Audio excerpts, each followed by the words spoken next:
Hi hello welcome to ఆటగాడు Prasad vlog 29. నిజానికి ఇది 2 డేస్‌దని అయితే చెప్పొచ్చు. కాకపోతే మీకోసం కుదించి చాలా వరకు ఎడిట్ చేసి అయితే చిన్న వీడియోగా తీసుకొచ్చాను. ఎందుకు అంటే మనం వారానికి ఒకరోజు ఆఫీస్‌కి సెలవు పెడతాం కదా! సో, ఆ రోజు ప్లస్ అంతకు ముందు రోజు కలిపి అయితే తీసుకొచ్చాననమాట.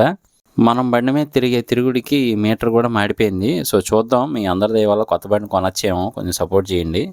ఇక మనకి కొంచెం ఈరోజు తిరిగే పని కూడా ఎక్కువగా ఉందనమాట. మనం ఆల్రెడీ స్టార్ట్ చేసేసామనుకోండి ఆ పని. కొంతమందికి ఎక్కడైనా కూర్చుంటే రిలాక్స్‌గా ఉంటదనిపిస్తది గదా! నాకేంటో ట్రావెల్ చేస్తా ఉంటే ప్రశాంతంగా అనిపిస్తా ఉంటదనమాట. అంటే టెంపుల్‌కి వెళ్ళడం తర్వాత ట్రావెలే నాకు నచ్చుతుంది. సో, దేవుడికి పెట్టడానికైతే బనానాస్ తీసుకొచ్చారు. అవి కూడా చక్కెరకేళి. మరి దేవుడికి పెట్టేసిన తర్వాత ఆటోమేటిక్‌గా మనం గూడా మన ఆత్మారాం శాంతి చేస్తా ఉంటాం తెలిసిందే గదా! ఇంకలా బయటకొస్తే గనక పని మీద ఒక షాప్ దగ్గర ఆగాను. అక్కడ మాత్రం వాల్ క్లాక్స్ బాగున్నాయనిపించింది. అంటే కొంచెం వింటేజ్ లుక్ గాని, లేదంటే పాత కాలంలో ఉంటాయి చూసారా?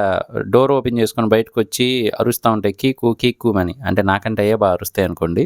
అవి గాని, అలాగే కొంచెం ఈ పెండులం టైప్ గాని చూస్తే బావుందనిపించింది. మీకు గూడా చూపిద్దాంలే అనయితే తీశాననమాట. మేము చూస్తా ఉంటాంలే అంటే, పర్లేదు చూడనోళ్ళైతే చూడండబ్బా! బావుంది గదా! ఈ పనంతా చూసుకొని ఇంటికెళ్ళిపోయేటప్పుడైతే నేనొకటి గమనించాను. ఇది దోసపిండి అమ్ముతూ ఉన్నారు చూసారా? ఇంతకుముందు ఇంట్లో మాత్రమే చేసేవాళ్ళనమాట. తర్వాత పిండి అమ్ముతూ ఉన్నారు. బయట తినేదానికంటే ఇలా కొనుక్కెళ్ళేవాళ్ళు గూడా పెరుగుతా ఉన్నారనమాట. కానీ నిజంగా చిన్న బిజినెస్ అనేది ఎలాగైనా ఎప్పుడైనా స్టార్ట్ చేయొచ్చు అనేలా అయితే ఉంది. దోస దాదాపు రూ. 30-35 కొన్ని చోట్ల రూ. 40. కానీ ఇలా పిండి రూ. 50 తీసుకెళ్తే దాదాపు 10 దోసలనుకుంటా వస్తాయి. అలా ఆలోచించుకుంటూ మొత్తానికి ఇంట్లో వాళ్ళు సమోసా కావాలంటే సమోసా తీసుకోవడానికైతే వచ్చాననమాట. అంటే మాక్సిమం మనం ఇలా బయటియి అంతగా కన్జ్యూమ్ చేయము. ఎప్పుడో ఇంక తప్పదు అనుకుంటే తప్ప వేరే సిట్యుయేషన్ ఏమీ కనబడట్లేదు అంటేనే తింటాం అనమాట. మాక్సిమం ఇంట్లో ఫుడ్డే ప్రిఫర్ చేస్తా ఉంటాను. ఈ మధ్య మనకి వర్కౌట్ చేయడానికి టైం సరిపోవట్లేదనమాట. అందుకనైతే వాకింగ్ చేస్తా ఉన్నాను. భయపడకండి, ఇది రివర్స్ పెట్టాను ఎఫెక్టు. అందుకనైతే అలా వెళ్ళిపోతా ఉన్నాం. అదేంటో వర్కౌట్ గానీ, వాకింగ్ గానీ ఏదో ఒకటి చేయకపోతే ఆ రోజు ఏదో వెల్తీగా కొంచెం ఇబ్బందిగా ఉంటది. సరే కిచెన్‌లో ఏం చేస్తున్నారా అని ఎళ్లి చూస్తే గనుక ఎగ్ ఫ్రై అనమాట.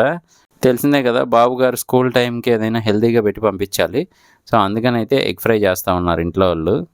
నిజం చెప్పాలంటే వారానికి ఒకరోజు సెలవనే గానీ, ఆ రోజే నాకు డబుల్ త్రిబుల్ పనుంటది. ఈరోజు నాన్ స్టాప్‌గా 3 వీడియోలు ఎడిటింగ్ అయితే ఉంది. సారీ మొత్తం 4 నైట్ 11:30తో చేసిన దాంతో కలిపైతే. కళ్ళు లాగేస్తున్నాయనమాట. లాగేయటమంటే ఎవరో పట్టుకొని లాగడం గాదు. అదొక రకంగా పెయిన్‌గా అనిపిస్తది. అందుకే ఈ గ్లాసెస్. ఈ రోజుకి ఇది వీడియో. ఇక్కడి దాకా చూసినందుకు థాంక్ యూ. ఛానల్ సబ్స్క్రైబ్ చేయండి.